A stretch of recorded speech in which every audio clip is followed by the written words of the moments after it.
the board update from the illustrious board member, Chris. Oh, going to start with a board update from our illustrious board member, Chris Patrica. Thank you, Chair Hertz. Hi, everybody. I heard people ask the question earlier about the new superintendent. That's really going to be most of my update tonight. It's going to be short because I know we have a long agenda. We did hire a new superintendent, or I should say we chose a finalist for the superintendent position. His name is Dr. Christopher Bernier, and he is currently the chief of staff in Clark County, Nevada, which is Las Vegas. That's the city that in which Las Vegas resides, in Clark County. They have about 300,000 students in Clark County, so he is very familiar with large district operations.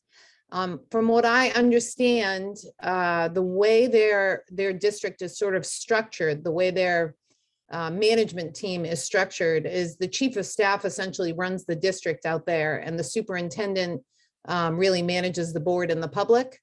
So he's got experience in almost every facet of the running of a district of our size.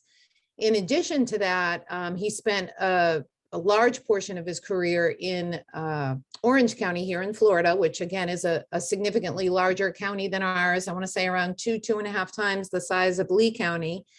And he worked his way up to deputy superintendent there. I've got a lot of colleagues across the state who are school board members, and I have sort of stalked my Orange County colleagues, both on the board there and in management at that district, and nobody had anything other than very, very, very good things to say about Dr. Bernier. And I see Dr. Spiro shaking his head. I'm assuming you've had an opportunity to speak with him at this point. Although the contract is not negotiated, contract negotiation, that can sound like a scary term. It's really not a scary term. It's a pretty standard contract that we'll be entering into with Dr. Bernier. It's just a matter of, dotting some I's and crossing some T's at this point. He also has to, wrap up his work in Clark County before he can come to Lee County. He has to sell his home. He has to buy a new home here. He's got some stuff to do before he can get here. But the date I've heard for a start is sometime in May. And I really couldn't be more thrilled about the entire process. So many in the community engaged in the process, reached out via email or text or phone call, and really gave us our feedback, gave us their feedback, I should say. And, it was a 6-1 vote by the board. And the one dissenting vote was not a vote against the candidate as much as it was sort of a vote against the process. So, you have widespread support for this, for Dr. B, if you can't say his last name, Dr. Bernier, widespread support for him on the board and in the community. The feedback that we got, most people saw him as being one of the top, if not the top candidate. So really excited for that to start so we can start to move forward. And the other thing that this isn't really an update as much as it is a plea to you. I really feel like our staff is beat up big time right now. And I don't mean just the staff you're going to see here on this call tonight, although Paul Milford is here. I don't know where you are, Paul, if you can wave. Paul is in the schools every day, just about, right, Paul? Yeah. I have been, and it is, it's great to get to see all of the work that's happening, with our students and in the schools. And we work with such a great group of heroes every single day. And it's just amazing. So to all of you in the schools, kudos. We cannot do what we do without you. Yeah, and Paul is always going to be gracious, and he's never going to tell you how incredibly difficult his job is. But his job is incredibly difficult. If we're in the schools every day, our teachers are suffering, our bus drivers are suffering, our paralegals are suffering, our food service workers, our maintenance people, everybody, every single level, to include our district employees. People in public education are really just being beat up these days. So my plea to you is this: if there is someone in your child's life, in their school, at the district, who has positively impacted you or your child, please drop them a note. It doesn't have to be handwritten. If you send an email and you copy their immediate supervisor, that goes even further, because you're not just making the teacher's day, but you're helping the teacher's boss or superior understand the positive impact that they're having on kids. Something as small as a note from a parent can really turn a bad day into a good day. So just 5 minutes. And if you can't figure out who, your paraprofessional's superior is, copy me. I'll track it down and I'll make sure that that person's supervisor gets a copy of the email or the kind words that you have to say. That's my update for tonight. Does anybody have any questions for me?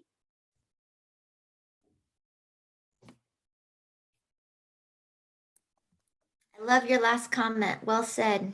Well played. We need more positivity out there.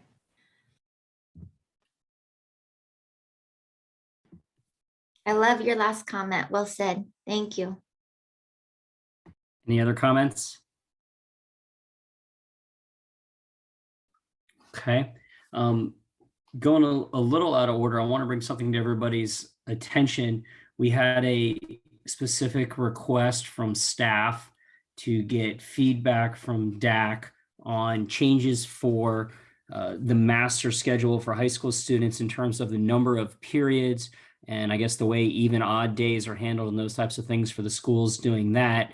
And due to the timeframes when they need to present it to the board, they came and asked if this was something we could do. I was asked for my opinion as to whether we should just try to convene the high school group, but my concern was, as this is for next year, it will also impact rising middle school students.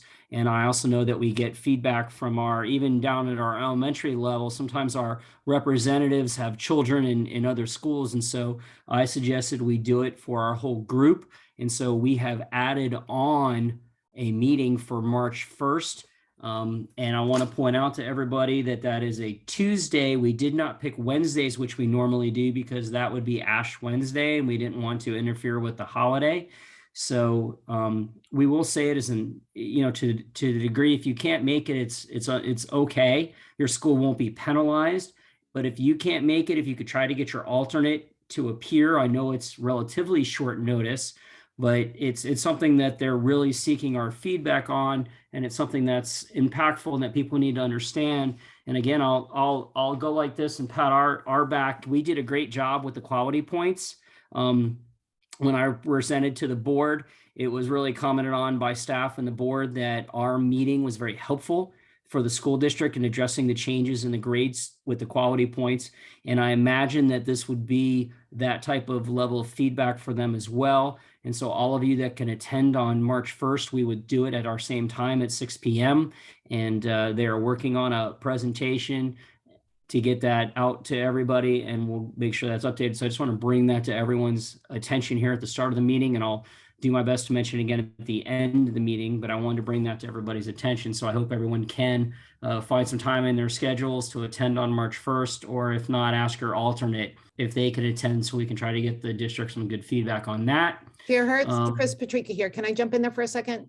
Absolutely. Thank you. I actually meant to talk about that meeting and the importance of the attendance of DAC members at that meeting. I know that it's inconvenient to have a meeting scheduled off of our regular meeting schedule, so to speak, but this is a really big deal for the district, the changes that are being contemplated, and the more feedback we can get from you so that we do it right. We need to do it right. We need to do it in a way that serves children and serves families. And this group has been really the gold standard in terms of providing the feedback that we need to roll things out correctly. So I beg of you, if there's a game on that night, tape it and watch it later, and please join this because we need your feedback. Thank you, Scott. Okay. Mr. Hertz, has that invitation already been sent out, or is that going to be sent shortly? It is essentially referenced at the bottom of this agenda. Okay. Dr. Sparrow, can you address when you think we could get a email out to everybody with an update and a Zoom link and that kind of stuff, so people are aware of what's going on? I don't know how far away you are from having a presentation ready to go out on that. So thank you. So if it has not already been sent, I thought it was, but if it's not already been sent, we'll send it out tomorrow to everybody. Erica, was that sent already? Do you know? It wasn't sent out because I knew that they didn't know about it, so I didn't want to send out an invite and then be caught off guard. So I was waiting for the meeting tonight, but I'll send it out tonight. Great. Fantastic. Thank you. Right, Thank you, and do we have- everybody. And thank you, Ms. Patrica, for encouraging your attendance and active participation, because we really need feedback. So thank you. And do we have the presentation to go with the invites? So everybody gets a chance to look at that and potentially collect questions or from their stakeholders? The team is finalizing that. They'll have it before the end of the week. So that should be, that'll be sent hopefully on Friday then. Okay. Then that takes us to where we would normally move to, I would request a motion to approve our minutes. I reviewed the draft minutes and I noticed, and I'm sure it was just a technical glitch. They included our chat room conversation, and we have a separate document, if everybody noticed, where they captured everything on the Jamboard for purposes of public information. But I noticed that our minutes appears to be missing the section where we normally have the summary of our feedback, and that's not included. And I reviewed that with Dr. Spiro prior to the meeting. He said he'll get with staff to do that. So we will bring that back at the next meeting for approval when we have a summary of the feedback included there in our minutes, so that makes sure we accurately capture from the reports that were given at our session. So we're going to put off looking to approve our minutes until we have that summary in the January 26 minutes. So that will move us up to public comment from any non-DAC members on agenda items. Do we have any non-DAC members that would like to comment on our mental and emotional wellness and attendance presentation tonight?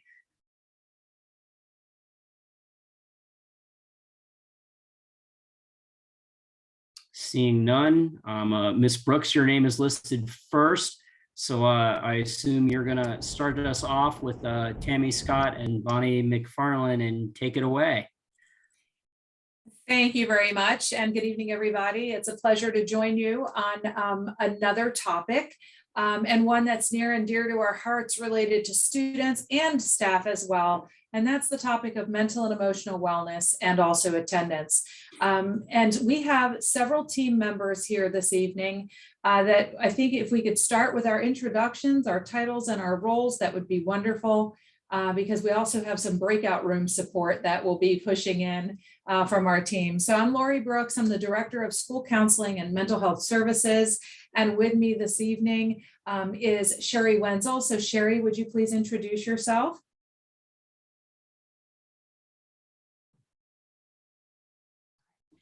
Good evening. My name is Sherry Wenzel, and I'm the coordinator for Mental Health Services. Thanks, Sherry. And then Tammy, why don't we go through you and your team, and then we can toss to Bonnie as well. Good evening, Tammy Scott. I'm the coordinator of Multi-Tiered System of Supports, MTSS, and Attendance. And with me tonight is Paul Milford. Hello, everyone. I'm Paul Milford. I'm the coordinator of social work services. And then after we discuss mental and emotional wellness for students and also student attendance, we're going to move into a time talking about what we do for our staff in the areas of mental and emotional wellness. And that leads us to our final administrator that will be presenting tonight, Bonnie. Hi, good evening, everyone. I'm Bonnie McFarland. I'm the Director of Insurance and Benefits for the school district. Thank you so much. So I'm very blessed to work with an amazing team in various areas related to students and our adults that work with our students. So looking forward to hearing from my peers tonight as well. And Okay. Lori, we also have support in our breakout rooms and our presentation. Jessica Duncan, our Executive Director. That's right, Jessica. She has to say good evening to us too, I'm sure, right, Jess? Good evening. Thank you all. Looking forward to the presentation this evening and helping facilitate the breakouts. Thanks, Jess. Guys, just full disclosure, I just forgot my boss. So Jessica, thank you for being here tonight to experience the presentation. All right, Tammy Scott is driving. So the question that we have leading into this presentation, and where we'd really like you to ponder as a DAC, an advisory committee, is really, as you listen to the information, what additional supports do Lee County families need that the school district really should consider? Because we are all engaged in this good work and really wrapping our arms around students, families, and staff. So we are going to open with this question so you can look through this lens, and then we're going to actually lead into our breakout time with this question so we can obtain feedback from you. So we start tonight with our student mental and emotional wellness initiatives.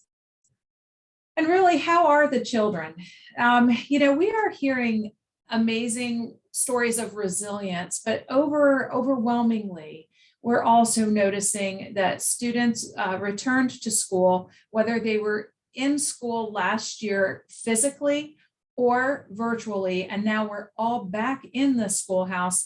We have seen some regression in decreased coping skills, increase in challenging behaviors, some decline in social skills because our students have either had limited numbers of peers to interact with, or they've had, in some cases, they've been isolated more thoroughly than even just less kiddos in the building.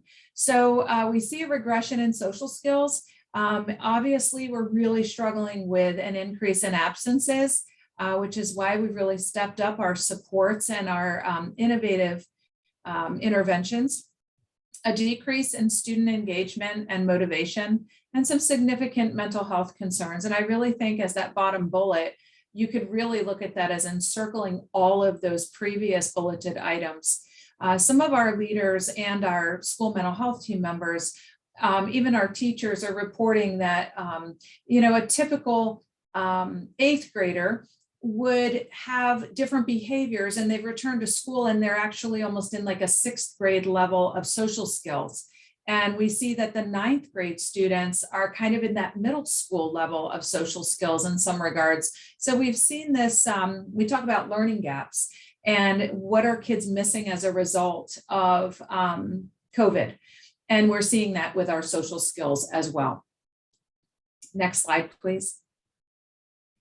I've used this graphic. If any of you have been on other committees and possibly DAC in the past, I probably put this, this little graphic or cartoon in every presentation I do, because I really think it articulates, our kids are trying to engage in their learning, but when you look at it, it's not just an emotional backpack. We have kids carrying around suitcases and luggage sets of things that they're packing in their hearts to go to school and engage with their brains. And it makes it very difficult.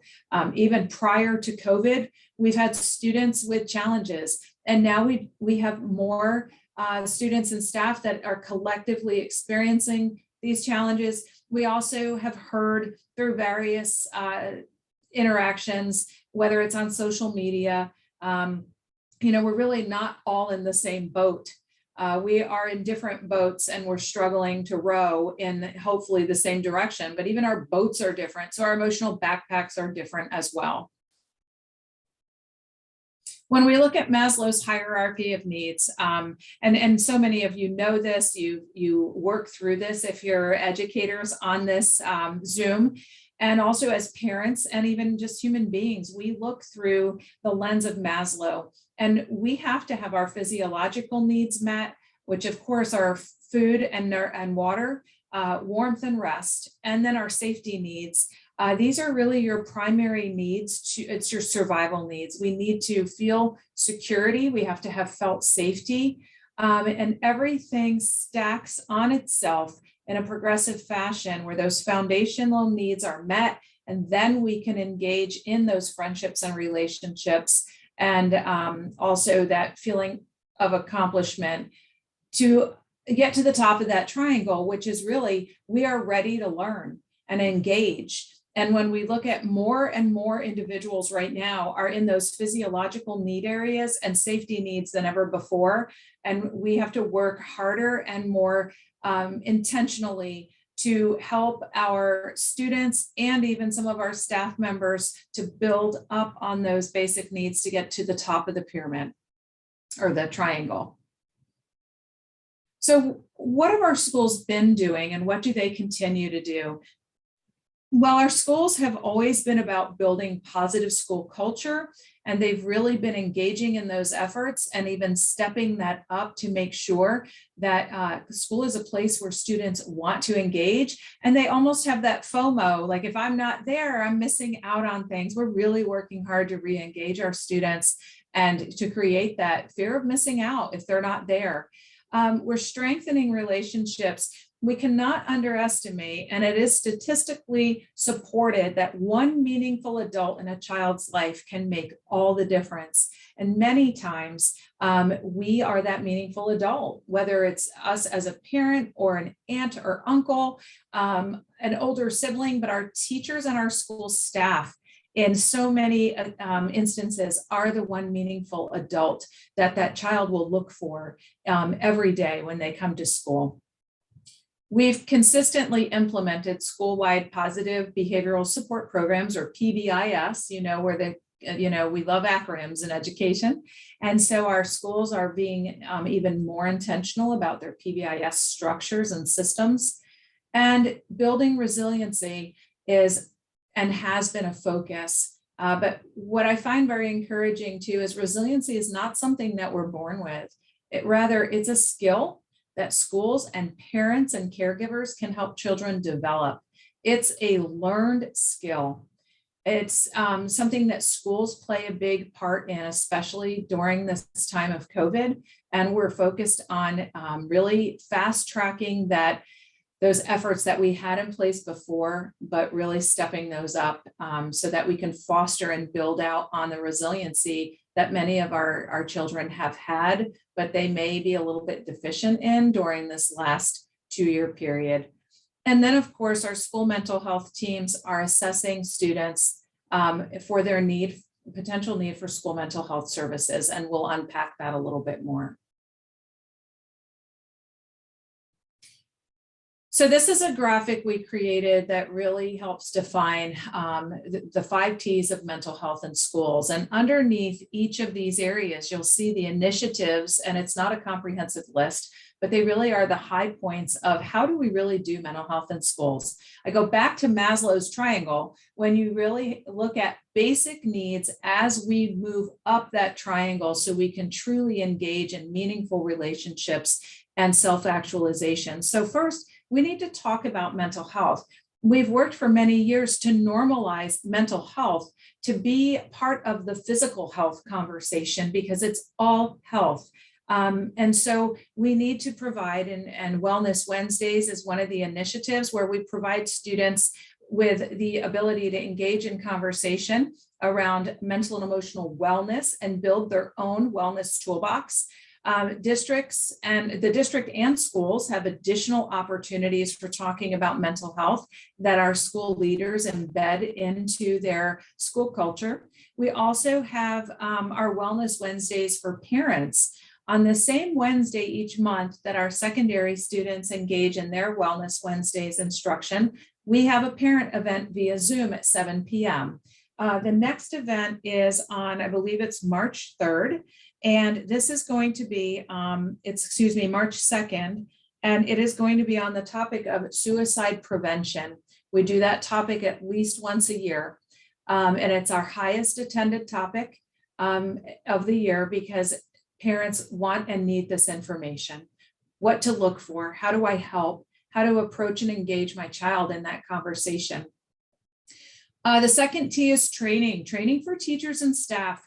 We have youth mental health first aid training, trauma-informed practices, crisis intervention training for our school mental health professionals.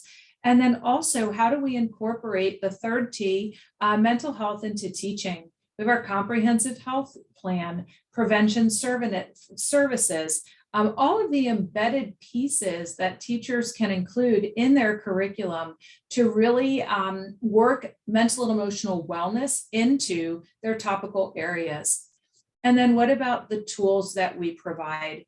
We have school mental health professionals, and they make up a team, an interdisciplinary team that we'll talk about in a few minutes, that can provide direct services to students in need. And then also we follow evidence-based practices. We don't just spray and pray and think we're helping. We have to be very intentional, and we need to follow those EBPs, we call them, evidence-based practices, as we team together to support students. And then number 5, the 5th T, is taking care of teachers and staff. And that's what Ms. McFarland is going to talk through as the last half of our presentation. What are we really doing in our district to support the continuum of mental and emotional wellness for our teachers?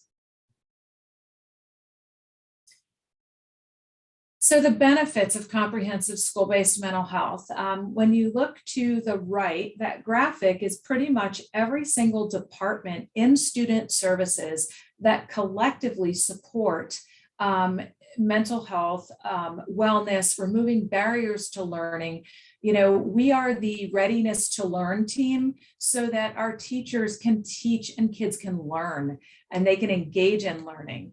So when we all work together in the continuum of mental health and wellness, we typically see that healthy and safe behaviors improve for children. Their engagement increases. They understand their social learning and behavior and how they interact with others, how others interact with them.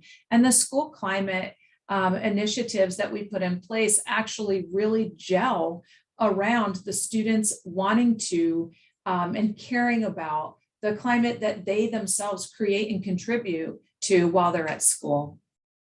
The decrease in barriers to learning can't be ignored here either. We typically see increased attendance and decreased tardiness. Our discipline referrals are reduced and our suspensions go down. Our students know how to engage with each other in a more productive way. So typically bullying and harassment is reduced. And then we also, and this was, big focus and remains a big focus for our district, we really, when we refer children for special education and placement, we want to make sure that that is not in an inappropriate placement and that we are really digging into and serving students that truly have that level of need. And that's why when we work through our social skills and positive ways for children and adults to work through their own mental health and wellness, we tend to reduce an inappropriate referral system to capture the most appropriate kids that may need that level of service. And of course, our dropout rates decrease. Now, before we move to the next slide, we are keenly aware, unfortunately, that COVID has really had, it really increased some of the barriers to learning. So now we have to work extra hard and more innovatively as districts across the country and in our district to really address this. So what about our school-based services for students and families? Who provides them? Well, I mentioned earlier that we have interdisciplinary teams. So we have master's level mental health professionals in our school.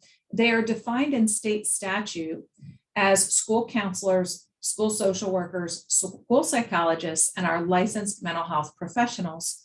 The school nurses also serve on our school mental health teams. While they're not specifically listed as school mental health professionals in state statute, meaning provision of services, they are recognized in statute as critical to this interdisciplinary team, because as we are well aware, kids will go to the clinic for physiological symptoms that may be a manifestation of something else, like frequent stomach aches and headaches and not feeling well.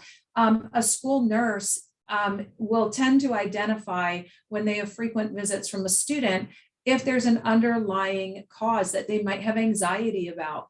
And then they can take that to the school mental health team and dig a little bit deeper and then engage the parent or guardian and students, if age appropriate, in those conversations. So every school has a school mental health team made up of these 4 positions. And collectively, including the nurse, so that's 5, we talk through and identify students that may benefit with parent consent from school-based mental health services. So not only do we have school-based services, but we have many community partnerships, and these are just a few. Valerie's House is an agency in our community that provides grief groups, and they do that through each of the Valerie's houses that they have in Collier County, Charlotte, and Lee County. They are they're growing because unfortunately we've had so much loss that their services are so needed that they need to keep going into additional locations. And they serve a need for us that we did not have until about, I would say, 8 years ago, when Angela Melvin started Valerie's House. They provide support groups. So for our families that have experienced loss, that may not feel ready for counseling, and some families actually may not ever need the counseling, but they certainly benefit from engaging with Valerie's House and doing their evening support groups for their children and for themselves as adults. We have expanded that partnership, and now we have Valerie's House grief groups in our schools. And so Valerie's House is doing the support groups for our students right there during the school day for parents that engage in those services. We also, to the right, Kids Minds Matter and Lee Health, we have an agreement where we have mental health navigators in our schools. We only have 2 of them right now. We're growing to a 3rd navigator. And this is through a partnership with Lee Health, Kids Minds Matter. And these navigators will help our most intensive need families that may have layers of medical and service needs. And that navigator will walk for 12 to 18 months alongside the family. And basically they're a peer that has navigated the system for their own family members or for themselves. And they can identify layers of service needs and make sure the families connect directly through them to that. And then also that they're able to continue accessing that. They work through any barriers. For instance, we have families sometimes that they have a car, but they can't afford to put gas in it. So they're missing their child's appointments. And so the mental health navigator can give a gas card to the family so that they can get their child to appointments, or they can drive them to the appointment themselves. And those are staffed through Kids Minds Matter and Lee Health. We also have contracts for clinical counseling for parents that would like these services and consent for those services. We have that through Catholic Charities, Diocese of Venice. We've got some mental health services embedded in our middle schools if parents want to have that level of clinical counseling. And we also have our partnerships with Salus Care for expedited services to make sure that when our families engage with Salus Care, the appointment for intake and the steps that follow happen quickly. And so we also have that agreement. And we also have with Florida Gulf Coast University, we have internship agreements so that we have school counseling interns in our schools. We are growing to have mental health program interns in our schools as well. And they also have a counseling center on FGCU's campus that I believe only charges about $10 a session for families that would like to go to the center. Our last partnership, and this is by no means an exhaustive list, but I've been talking for a while now, is with CPE, and that's for our mobile crisis response team. They serve the community at large, but they also serve our schools. And that is counseling, but it's also crisis intervention when we may have an individual in crisis that needs to have a deeper assessment done in that moment to determine if we can go ahead and get services in place, or if they may unfortunately need an involuntary hospitalization, which is a last resort. CPE runs they were running a 97 to 98% de-escalation rate across the board for all calls, whether to the community or to schools prior to the pandemic. And they're currently running at 89% de-escalation, which means they're avoiding hospitalizing someone for a mental health crisis and connecting them to services instead. All right, next slide. Okay, I believe this is my last slide until we segue over for attendance. And we just wanted to highlight for our DAC committee members that on leeschools.net, we have a comprehensive mental health and wellness portal for the public. We hope that our parents, our teachers, even our middle and high school age students, they could find information here and that they can use it 24/7. But it really is also for the community at large. If they want to visit our portal on any of the topics we have related to mental health and wellness. And I believe that's it, Tammy. Lori, yes, Lori, before we move on, there is a question. Sure. how do parents become aware of the opportunities for these additional supports? Is that a referral from the school's mental health team? That's an excellent question. So the district, but also our schools really, because all of our kids go to their school. And so most frequently, parents and students will connect through the school counselor, the social worker. They may be seeing the school counselor or social worker about something that's a different need. And when we build relationships, of course, we're checking in on our students related to everything that we want to make sure we ask them about and support them through. And so that's where those services really become part of the conversation. Frequently, parents will call, I'm just going to pick the school counselor, but it could be any member of the team. It could be the school nurse that gets the call, or the clinic assistant with, hey, my child is struggling with ABC. And that's where the conversation can start too about, well, we have services to provide through school mental health. Would you like to know more about that? Frequently, it's also our principal, our assistant principals, that are also including that in conversation. But we do have information on our website, and the schools have it in their student services, or where they have their counseling teams and social work services on the school websites. They should be including the mental health services as part of the overall service provision.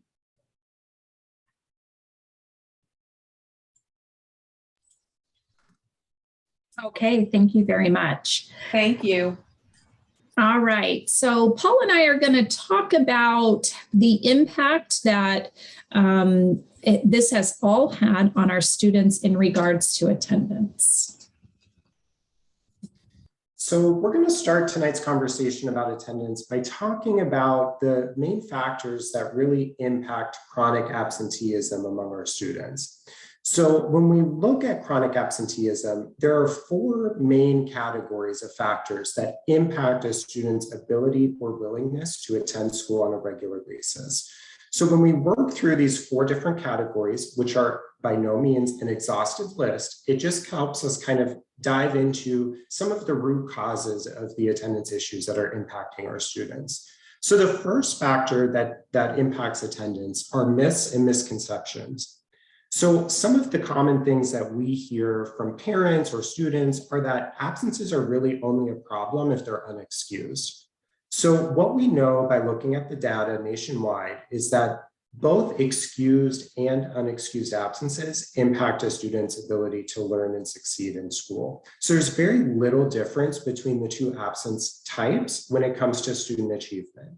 There is one protective factor, however, in that excused absences do allow a student an opportunity and a chance to make up some of the work that they missed while they were out, which does provide a little bit of a benefit to students. However, when students are not in school, we know that they're not able to access that high engagement learning that they so need to advance as students. Next, we often hear that sporadic attendance really, it isn't that big of a deal. It's not a big deal to miss one day here, one day there. Well, again, the data tells us that that is simply not true. So for example, if a student misses just 2 days of school per month, by the end of the school year, they will have missed a full month of school. So when you think about it that way, a day here and a day there really does add up very quickly and does in fact impact a student's ability to learn and succeed. Finally, a common myth that we hear is that attendance really only matters in the higher grade levels. So for example, in high school. Again, data tells us that when a student is in kindergarten, their attendance is one of the strongest predictors of whether or not they'll be able to read on grade level by the end of third grade. So from the very first day of school, attendance is directly tied to a student's academic achievement. And across the entire academic career, every single day of school matters and positively impacts a student's achievement.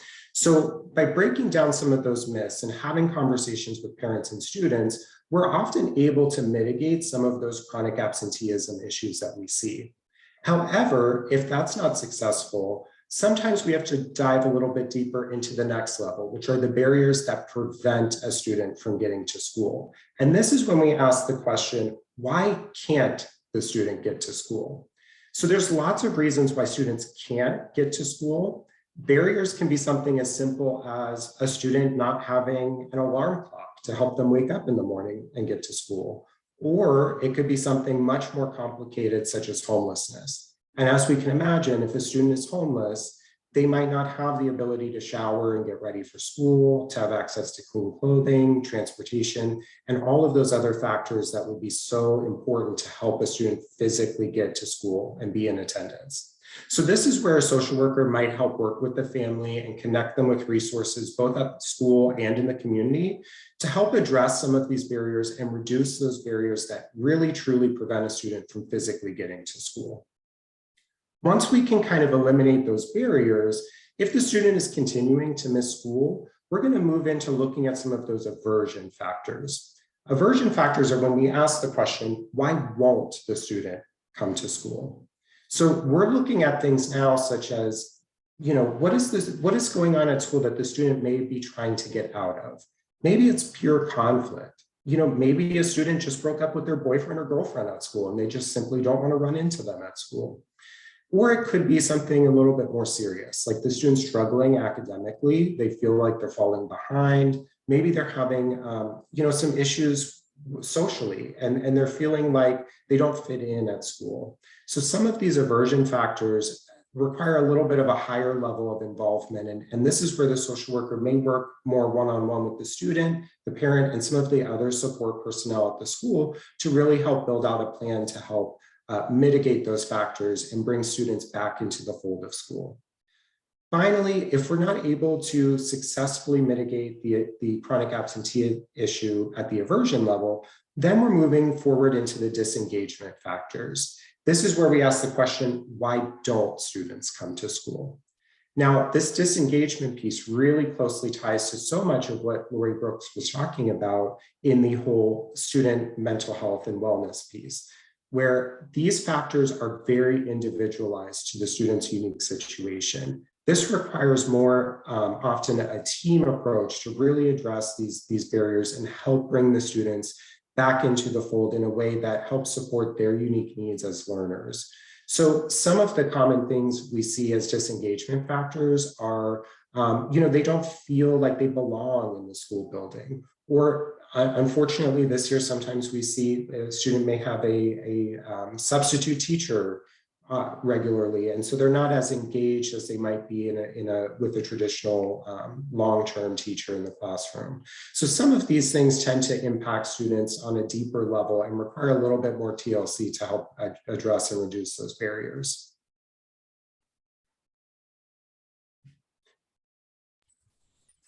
Okay, so I'd like to just take a moment and have you look at the data in front of you.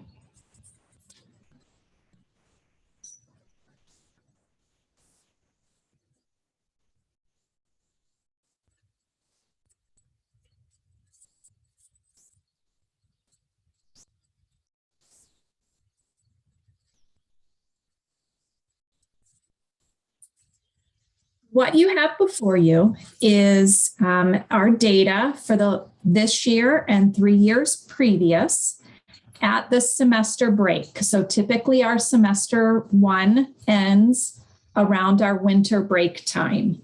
This year it did end the week after winter break, but traditionally it has been ending right at the winter break time. So telling our story about the impact of attendance on our students, it's really important that we go back to the 18-19 school year to understand that while our students were at that time, 14.8% of our students were chronically absent, meaning they were missing 10% or more of school for any reason. Paul talked to you earlier about chronic absenteeism, whether it's excused or unexcused. So for any reason, as suspensions as well, because we're looking at that measure of disengagement. So for the 18-19 school year, our district was at that 14.8% mark. Our goal in our Envision 2030 plan is about 15%. So our district for those 2 years was well in range of where we needed to be with our students. Of course, we want 100% of our students in school, but that is our goal. And that was where we worked actually from the 20% of students chronically absent for years and years and years in Lee County. And then we really started putting forth a lot of emphasis in the importance of attendance, and our schools really made great gains. So going back to 18-19, this is where we were. So that was 10,377 students chronically absent from pre-K to 12th grade. And then looking at this year, we have 27,842 students. So 32.7% of our students were chronically absent. So some questions that I get often is in regard to the COVID quarantine period. So if a student had tested positive or they were found exposed through the Department of Health, then they were afforded the Q code. And so that is really a present code that's not counted against them in regards to the number of days missing school. So the Q codes are not included in this data. It's only absent excused and absent unexcused. But there is a significant increase in the number of students, even if you look last year at this time compared to this year. There were different things going on last year where we did have the opportunity for the Lee Home Connect, as we do not have that opportunity this year. So there are a lot of variables in play. So when we look at our data, we definitely can say that there is an impact on our families and our students in regards to attendance. So it's great that we know our data, but what are we doing about it? Some of you may already know that we send attendance phone calls home. Those are automated through School Messenger. Those are targeting our students that are unexcused absent. So the first hour of the school, the teachers have that opportunity to take attendance, and any student that comes in tardy may inadvertently get that attendance call, depending on what time that tardy is put into the system. But after the first hour of the school day, and that is of each individual school's school day, so early start elementary schools, it is their first hour, or later start elementary schools, it's their first hour. Then there is a list that is generated, and then the robocalls go out. That's what I call them, robocalls. So if the student is unexcused absent, then we know that there's something we need to do, or the parents are aware of that.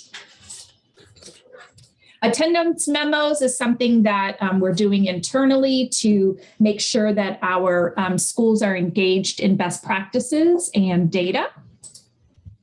And we monitor our attendance daily at the district level in alignment with what our schools are doing as well. It's important that we know how our data is looking. So we will know if a rainy day, what impact that's going to have. We know when there are social media threats within certain schools, what that impact is going to have. Sorry, I forgot to plug my computer in and I have a low battery. So I'll go ahead and take over.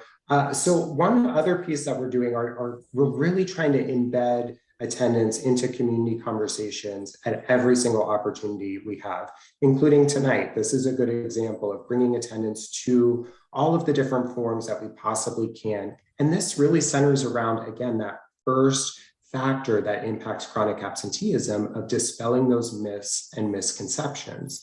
So by having community conversations about the importance of attendance and the impact on academics, we're able to start changing the narrative in our community and with our parents to really help hammer home how important attendance is to student success. We're sending regular board updates from our department to inform the board as to what different initiatives and trends we're seeing in the data, so that the board's aware of the work that's going on district-wide to support the attendance initiatives. And one big thing that we've been working on that we're very excited about is our truancy cooperative agreement.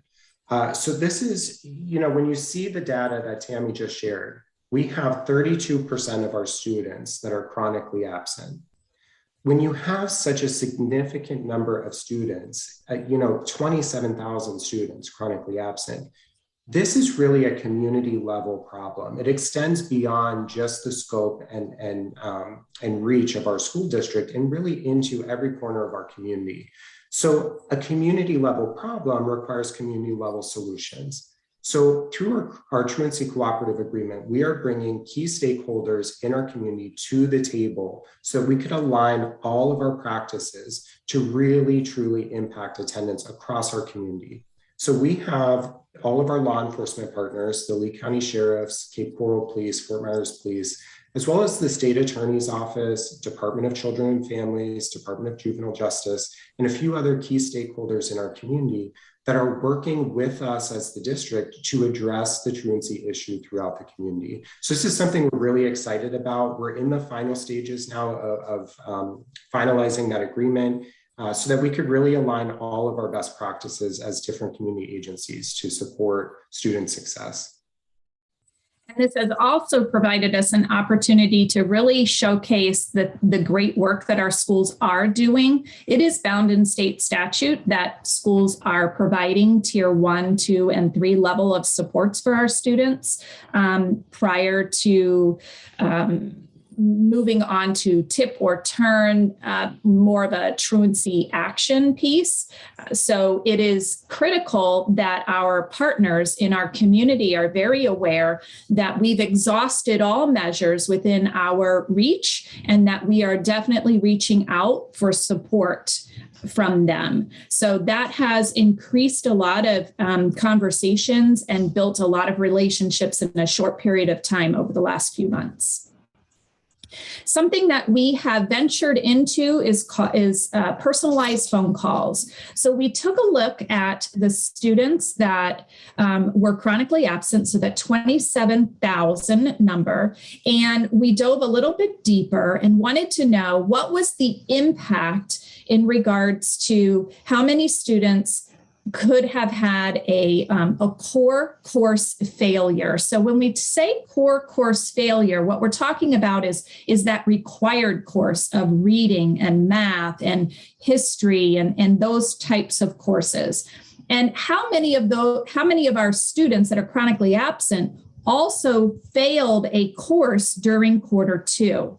And what we found was it was about 6,800 students within our school setting. We did not include charter schools in this venture because we are now working on those personalized phone calls. So we have people within the district department that are in our on Colonial, the district office, that have volunteered to squeeze in some phone calls here and there throughout the day over the next couple of weeks.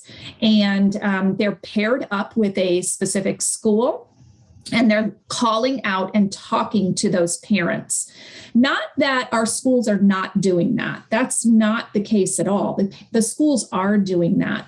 The one challenge that we have when we're really trying to problem solve around our can'ts, won'ts, and don'ts is that we don't have that data, the qualitative data that tells us the why.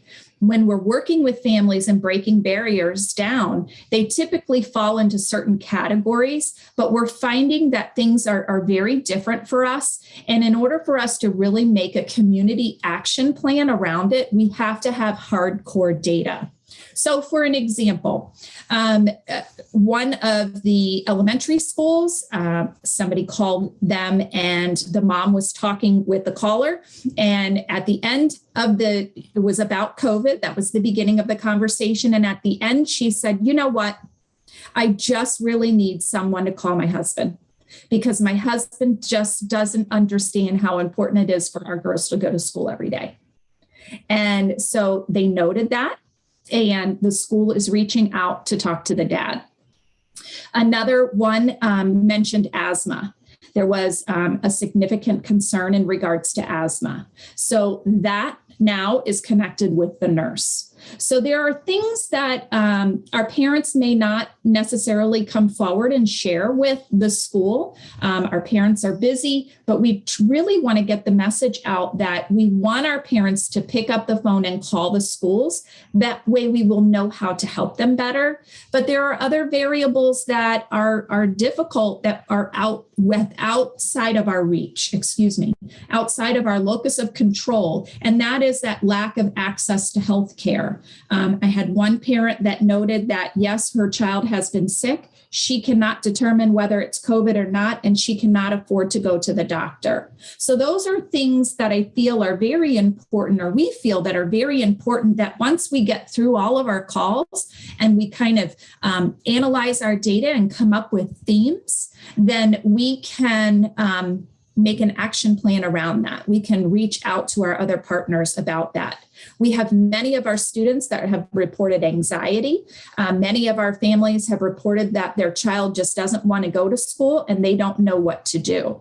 So it really is heartbreaking to hear a parent talk to you on the phone and say, I don't know what to do, or I can't force them to go. So we have to work together and collaborate with our community partners. And we feel the best way to do that is to have the data behind us in having those conversations. And then the last thing is the schools are sending out those 5, 7, and 10-day attendance letters that are really critical. It's important that our parents are well aware that the student is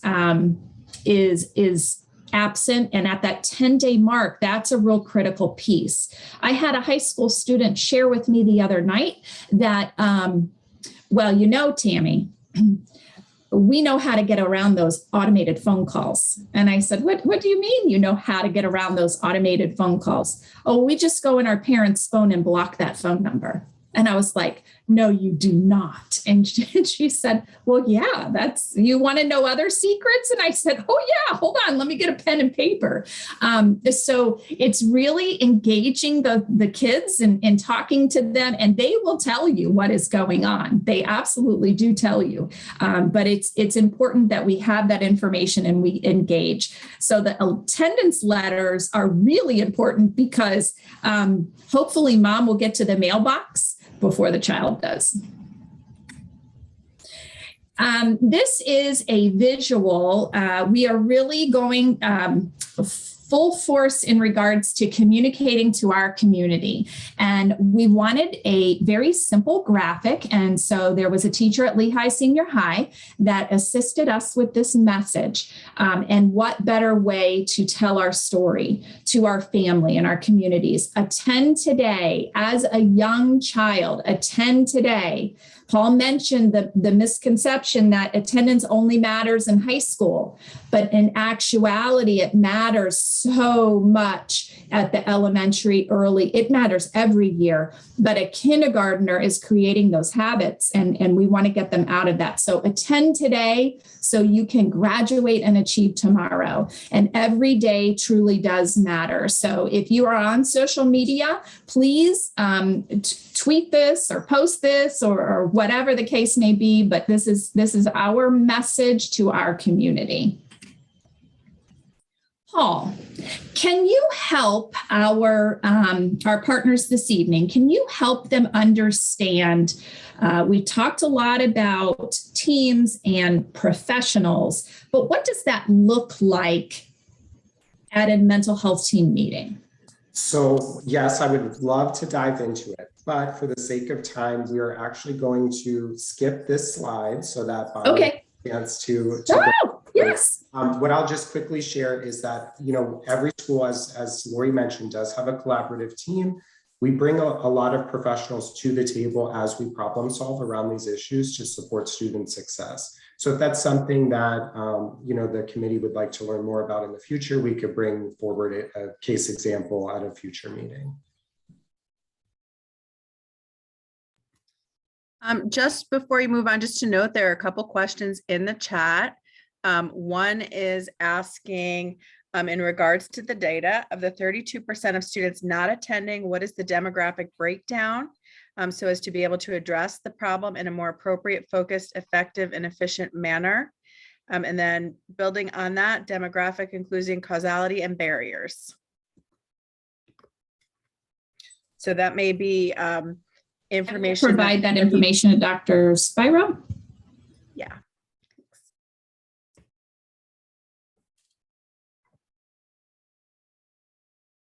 Okay, so I guess it's my turn. I'm Bonnie McFarland. I'm the Director of Insurance and Benefits. And I just want to share before I start into my piece, which is the employee insurance and wellness programs that we offer through the district, that I am also a parent of 3 teenagers who attend 2 of our public schools here.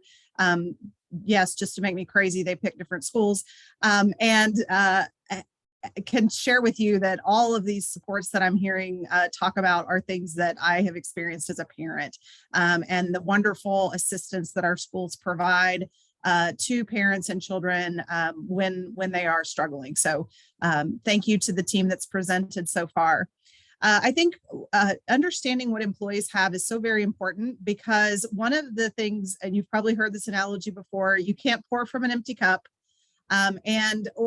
Or if you've ever flown on a plane, and they always say you have to put your mask on first before you help other people, right? So if our employees are struggling with many of the same issues that our students are struggling with, support for those employees is critical so that those employees can then support the students that they're trying to help. And so we do offer a wide range of supports to our employees.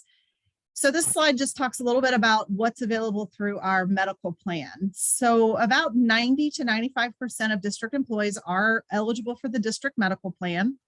And our district plans at the employee level are free to, on 2 of the 3 plans. The 3rd plan is a $13 check buy-up plan for a slightly richer benefit. And on the 2 PPO plans, behavioral health services are covered at 100% in network. And then on the high deductible plan, because this is required by federal law, they have to meet their deductible first before the PPO plans are covered. However, on that particular plan, the district does provide funding on a per paycheck basis towards meeting that deductible. So the deductible is really attainable for employees who are on that plan. Through our plans, we also offer, the last bullet there is we do also offer behavioral health teledoc. So one of the things we noticed, and probably no surprise to the folks on this call, is that there are a limited amount of mental health resources available in Lee County. And so in a way to kind of cast a larger net for our employees, the behavioral teledoc is telephonic service. So they don't necessarily have to be in the same place with that provider.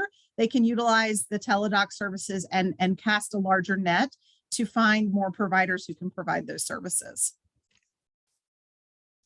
The second item on here is our employee wellness program. So we definitely recognize through our scrubbing of our healthcare data that employees are suffering many of the same challenges that Lori outlined for our students.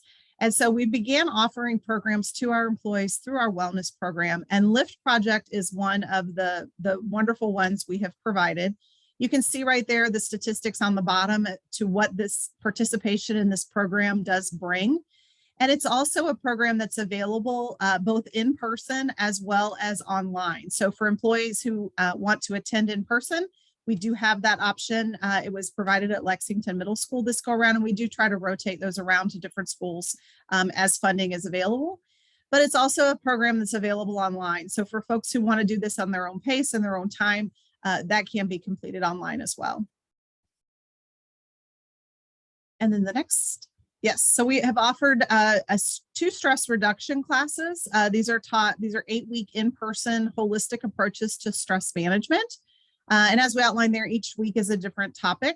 I've had a few employees in my own department who have taken this class and report some wonderful strategies and skill building around stress reduction. And then we also have a class called How the Greens Fight the Blues. And so we're piloting this class right now. And it is a way to include foods into your diet that helps support good mental health. So the nutrition science shows that a lot of our plant-based foods, hence the greens, have a lot of phytochemicals that are very good for balancing our mental health and balancing our serotonin levels and things like that. So this is about how to eat so that you're including those things in your diet to help give you the physical best help you can give. And then of course, the stress reduction and the lift is about working on your mind to focus on those more positive things. The next slide. We do have a wellness center located here in the Lee County Public Education Center. It is open to all employees. And if they want to know how to get access to that, they can just email our wellness@leeschools.net and we can give them the steps to gain access. And it is open from 6:30 in the morning to 7 p.m. at night on our 255 calendar. And of course, the very bottom bullet on this slide, I think, is the most important. The mind and body connection means that all wellness is mental wellness. So if you're physically well, if you're emotionally well, and you're mentally well, then you can be wholly well. Next slide, please. The last thing that I want to talk about real quick, and I'm not going to read all of this to you because this is a little bit detailed, but we do offer a very robust EAP program. And I did just do a presentation to our principals about a month ago about all of the items that are available through our EAP. It is so much more than just counseling, but it also does include counseling. And our employees can see a mental health counselor either virtually or in person for up to 8 counseling sessions per issue at no cost to the employee. So if today my teenager is driving me crazy and I need somebody to talk to about that, I get 8 sessions. If tomorrow my husband and I are having problems and divorce has become on the table, I get 8 sessions towards that. And so this is a great piece for people who need kind of that quick intervention and just a couple of sessions to give them some strategies to move in a positive direction. And then there is bridge services between our EAP and our healthcare program for people who need longer term mental health care. And then the next couple of slides are just about some of the great stuff that's available through our EAP. The one thing I always share with employees is that first tile on there that says training center. So for our employees who are wanting to increase their skills, be it on computers or whatever that may be, there's an opportunity to take those courses free of charge. And then as you can also see through here, there's lots of other things, work-life balance, caregiver resources. There's a resilience journey, the lady with her hands up in the air. And if you'll go to the next slide for me, please. And this is just the rest of what's available. I think this bottom right corner is very important, which is workplace and intimate partner violence. We unfortunately have seen a rise in that area as well. And so there's some resources there if anyone's experiencing that. And then the last slide I want to point out to you is that there is also a supervisor resource center. So as our supervisors are dealing with employees who are facing the same life challenges that everybody else is right now, there are resources there for the supervisors regarding some of the topics there that are listed on the left. So again, the whole goal behind what we're doing in employee wellness is to fill up our employees' cups so they can then pour into our students. And it really is all connected from the adults in the building and the children in the building, trying to provide those supports. That's the training I was talking to you about. Okay, so let me try to exit out of here first. And I'm going to put a link in the chat box.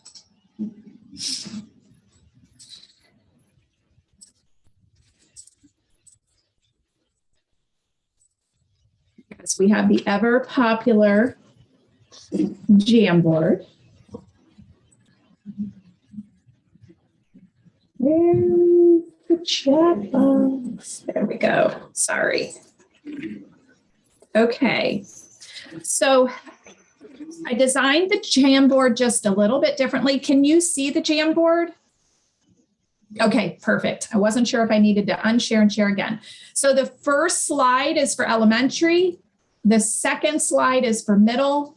And the third slide is for high school. Okay, so it's just one Jamboard. Everybody's on it, but we're going to go to our various breakout rooms based on the level in which you indicated. Paul is going to middle school, and Sherry and I are going to elementary. Lori and Jessica are going to high school. And Paul, there was somebody else for you. I drew a blank. Bonnie is going to middle school. Okay, so the question is, what additional supports do Lee County families need that the school district should consider? So just very quickly, a review of how to use the Jamboard. You're going to go over to the left side of the screen and click on the sticky note. You can change the color if you wish. You're going to type in what your response is,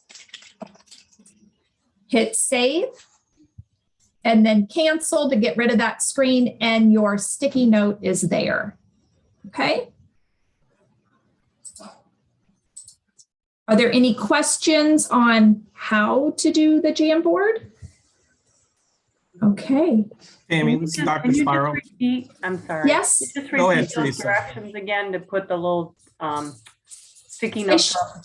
Absolutely. On the left-hand side of the screen, there is a, like, it looks like a page or a sticky note. You just click on that, and then the sticky note pops up.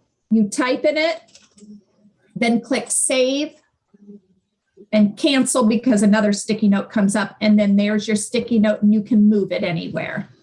You can double click on it and change the text however you wish. Okay. All right, perfect. Dr. Spiro. Thank you, Tammy. And when we talk about additional supports, we really want your feedback. For example, in that chat box, we talked about additional ways to communicate this to the community. Those would be some examples of supports in addition to various resources. So really all ideas on the table. So thank you, Tammy and team. Mr. Hertz, if you are ready, we can have Erica drop us. Okay, I see your thumbs up. All right, Erica, let's get us into our breakout rooms. We will see everybody soon.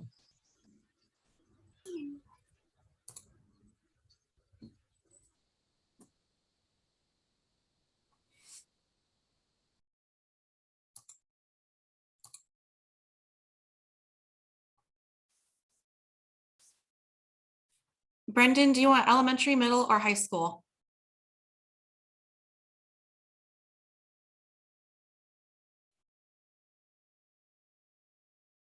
Christy, elementary, middle, or high school?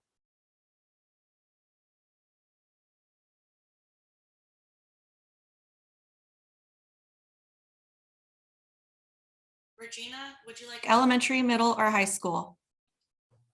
High school, please. Edward, elementary, middle, or high school?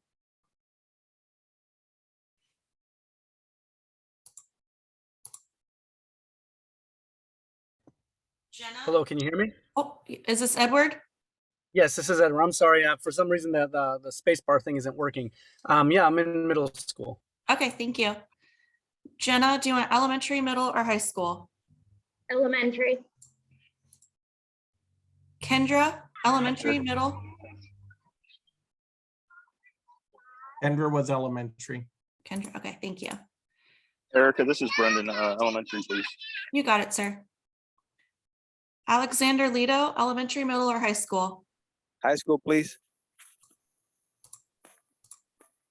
Jocelyn, elementary, middle, or high school? Sorry, high school, please. You got it. Thank you. Natalie, elementary, middle, or high school? Elementary. Okay. And then Christy, are you able to hear me? Do you want elementary, middle, or high school? Oh, I see you added elementary. Okay. Dr. Spire, where do you want to go? You're the last one.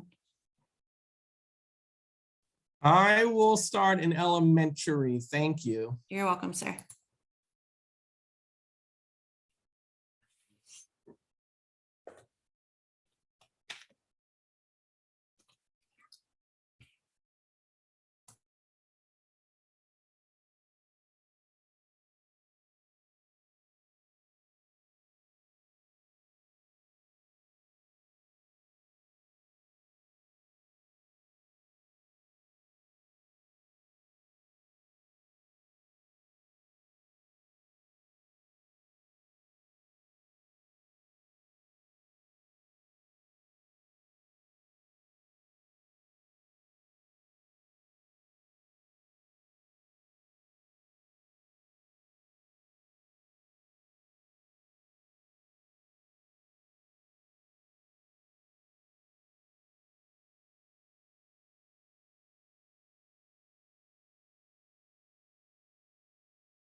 Hey, Erica, Chris Patrica here. Could you please put me into middle school? Yeah, absolutely.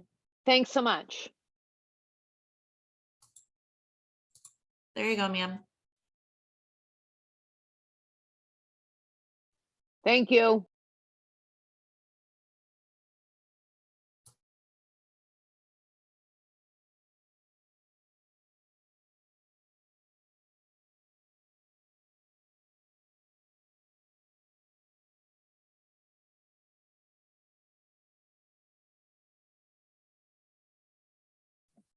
Erica, can you bump me to high school, please? Yeah, of course.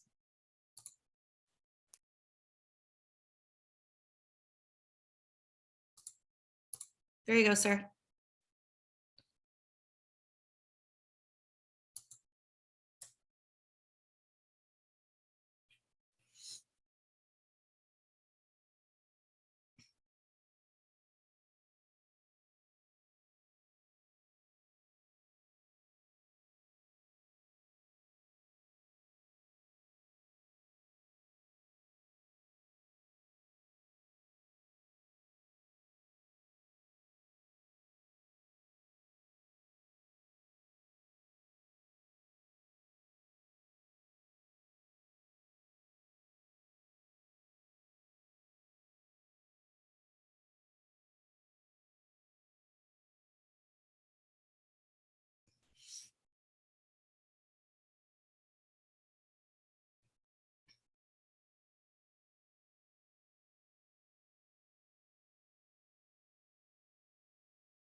All right, middle school. You got it. Thank you.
See my text about giving them the warning. Yes, sir. Doing it Okay, thanks. Appreciate it. Hey, Erica, it's Chris Patrica. Can I go into elementary, please? Yes, ma'am. Thanks so much.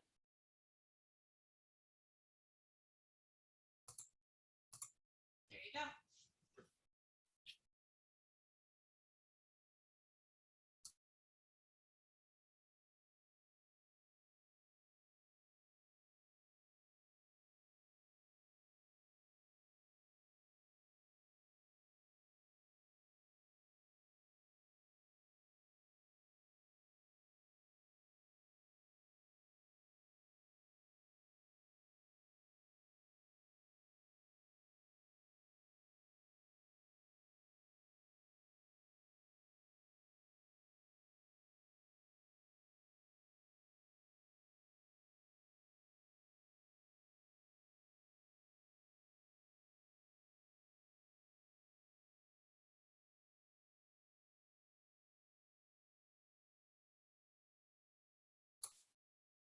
Boss, am I bringing them back now? Yes, go ahead and bring everybody back. Okay.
All right, it looks like we're all back from our breakout sessions. We can start with our breakout reports from elementary school.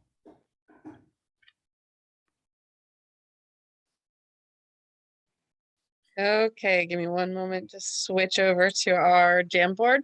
So we had some really great discussion in terms of what we can do for the mental health side.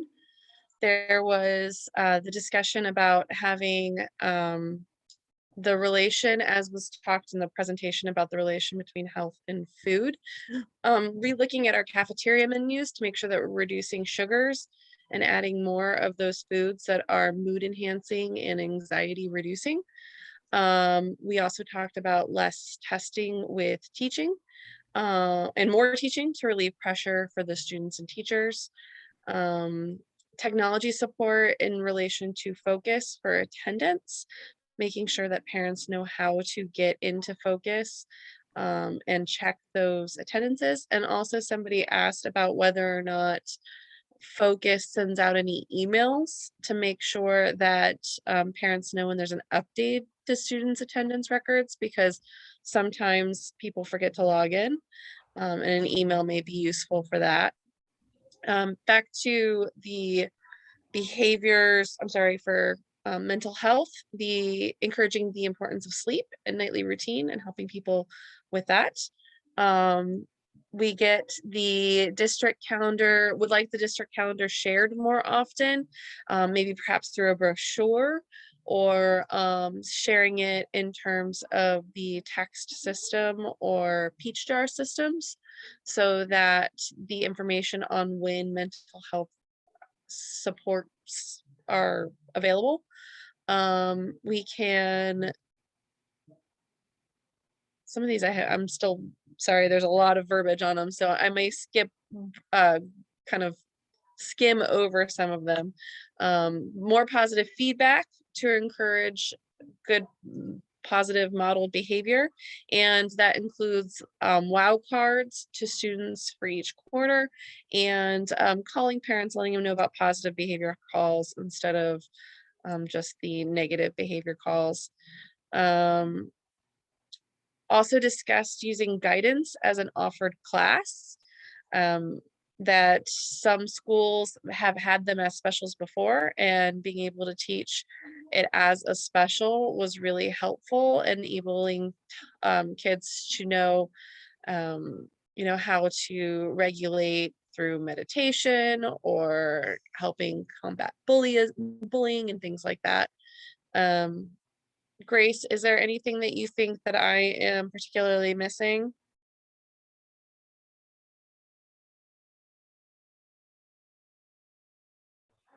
Sorry, I'm on my phone. I It's think kind of you did hard. a It's good okay. job. I don't I know if think you I guys got can it hear all me, right. but yes, good job. Thank you. All right, that'll take us to middle school. Okay. So we also had a different or an interesting set of comments and thoughts with some overlap and some different ideas as well. We had a discussion about potentially creating a support area, either a website or something like that, or a portion of the website to help caregivers who are not necessarily the parents, because for a lot of those people, this whole concept is everything about having kids is kind of new and different because they weren't necessarily expecting to be parents the way parents are. We also had a discussion about the need to support non-English speaking parents, and that information can be slower to reach those folks, making things difficult. We also, with respect to attendance, had a number of people notice that the calls are not always accurate. Parent contact information is sometimes not current. And we had a comment that saying your student when sending those communications isn't very helpful for parents with multiple children. We also had a discussion about making the information more reachable or more available to parents, either through sending out notices through the school or maybe even through the district YouTube channel, similar to the ideas that the elementary school group had. So I think that's a recurring theme here. We also had a comment about making focus easier for parents to navigate, I think with regard to attendance, but maybe that could also be a place where information is more guidance on where information is available about mental health resources could be as well. We also had a conversation about encouraging parents to join PTO, SAC, and other organizations, and someone suggested a fun student, parent, or guardian event at the district level, or even a mental health fair. And I think those were the main themes that we had, other than people just mentioning that that there's some personal experiences about things that have been difficult in terms of navigating the system, and also just realizing that attendance is even small absences can really add up, and that tardiness is almost another aspect of that, because that goes into missing minutes of the day as opposed to days of the month. And that has a big impact over time, and perhaps adjusting schedules to make up for things such as chronically late buses, so that electives are the first course of the day as opposed to a core course like math. And I think that was pretty much everything we covered. Okay, that'll take us to high school. So I'm gonna go ahead and step in here because I'm supposed to do that as chairman, and I know you guys I was moving stuff around, so I caught up. Basically what we talked about was that I saw it as two different parts at the beginning, because we had a discussion that centered first on parents and then on students, and then it kind of shifted a little bit. So first we talked about like school messenger for parents the students were chronically absent. And it seemed to be that it should be a mental health portal for people to be able to have access to through the school messenger. Excuse me. They also thought that the district should have a portal with emphasis on free services available, and they thought that that would be very useful.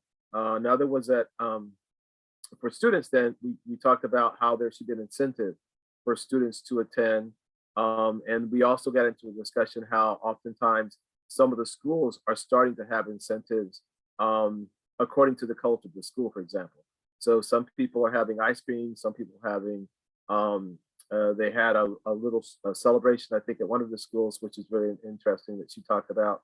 So all of the schools are tending to do types of celebrations based upon their school culture to include, and it's not necessarily, as one person put it, not just to get the best students involved, but some of the kids that are making incremental adjustments in attending.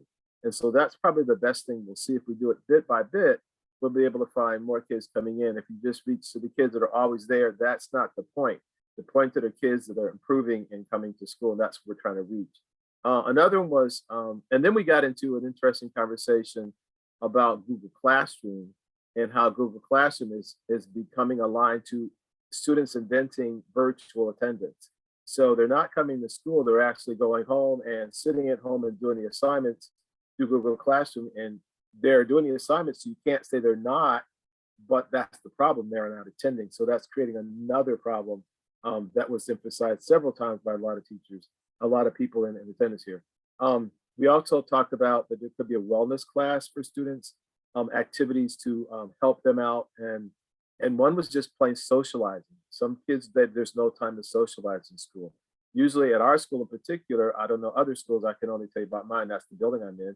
As schools come in, kids come in, they get their lunch to go to class. There's no time to circulate, and we get on them about going to class, so there's really no time to socialize. Lunchtime is okay, but there's 6 different lunches, so you really don't get to see your friends. So that's one of the things they talked about, and I hadn't thought about that. I'm an old guy, I don't think about it, but the kids are walking around trying to find their friends. I already have my friends, they don't. So they're actually trying to find the connections that we already have, and we had those connections, but we've kind of disconnected for them. So that was one of the things I think we talked about was student engagement, to be socializing, a yoga class, something after school that they can engage in, not necessarily a Crocs or an NHS or something else that they would do, an honor society, but maybe just something where they have an opportunity to sit and talk with each other. And that might be something on our half we have to do with the mental health part. And I get it, that makes perfect sense. The other part was classes for students, like tracking students leaving school early. For example, we have kids that are will come in and they'll leave. And then how do we find them? Well, if we're so busy with everything else, the absences and attendances getting clogged up with kids that are finding their own mechanisms to get around the school. And that was some of the things that they talked about, that net. I always tell my kids, the school is getting ready to get the bad kids. You want to get out of that net. They're getting ready to throw a wide net out. Don't be one of those people caught up in it. If you're a good kid, but the good kids get caught up in it anyways, because they're doing the things that probably they would like on one occasion do, or they're getting caught up in now that we're getting at the bad kids all the time. And so they're getting caught, and that's another part I think we would want to address. So there was also talking about a bucket of tools that teachers need to have now, because we used to have those tools that we had. We had Kagan strategy, we had a bunch of other things we were able to do, but we can't do those now as much because we're inhibited by the COVID. Still kind of, we can do that, but it's not as much. And so the kids don't have that time to socialize, and we are not able to have the bucket of tools that we used to have accessible to us. So we're trying to get that kind of, and I think that was one of the suggestions, to make sure that we have some kind of increase in our tools. The other is that student leniency needs to be accountable. Students on their part. So if a student knows that they're supposed to do something and they're supposed to obey the rules, they're supposed to be on time, they're supposed to, do we have anything that keeps them accountable for that? And we need to increase our accountability. And I think that's one of the things that somebody made very clear. And so we want everybody, I think that we're all in this together. And we all have to be cognizant of our parts. If the students are not being made accountable, then what happens? It all kind of falls apart. But it's for them. It's for them. So that's one of the things I think that they were saying they wanted to do. And Jessica, did I leave out anything that you want to add? Or Lido? No, you did amazing. I marked off my list. It was perfect. Awesome. I'm trying. Thank you. So if I don't know if anybody else has anything to say on it. If not, I'll just go ahead and hablar en español. Si quiere, yo puedo ponerlo en español otra vez si quiere, pero yo creo que no. All right. Well, I just want to make an overall comment that this was a topic that staff did not bring to us. This was a topic that, your executive board heard feedback. We had a comment, go to the order, and this was a topic we requested because we thought as the executive board, we were hearing from our different folks and factions that this was an important topic. So I hope that this was productive for staff because I think we learned a lot, which always scares me. It frightens me when I come to these meetings and I think of myself as a very engaged parent, and I see that we have teachers who I see nodding and that they learn things and they show us that these things are all on the webpage and all these wonderful tools are available. And so we still struggle to, you guys do a great job, staff does a great job building these tools and supports, but yet every time you come present them, we're like, wow, we didn't know that existed. And that's frustrating. So hopefully the feedback you got will help give you some more ideas and tools and ways to spread that and work that. So I very much anticipate Dr. Spiro coming back before the end of the year and showing us a new bar graph that is not quite so frightening, and talking about how this meeting assisted the district with ideas on how to promulgate these ideas. I'm going to remind everybody again that we're going to have a meeting March 1st on the high school master schedule change. And again, I encourage everybody to come, whether you have a high school student or not, or whether you represent that, because I think everybody's feedback's worthwhile. And I saw Dr. Spiro raised his hand. So let me let him comment before I go to the order. Thank you. All I wanted to say is thank you for the input. I've already sent an outlook to this team for next week already. What we'll do is we'll do a 2-column, which are all these suggestions, and then action steps on the other side for some possibilities. As being the largest employer in Lee County or second, depending upon where we are at Lee Health. Communication continues to be one of our challenges year after year, once we try to get better every single year, and that's why this feedback's important. So thank you. We will have something to report back to this group, so it doesn't just end here. We will now go to work on those pieces. So thank you. That sounds great. Does anybody have anything for good of the order?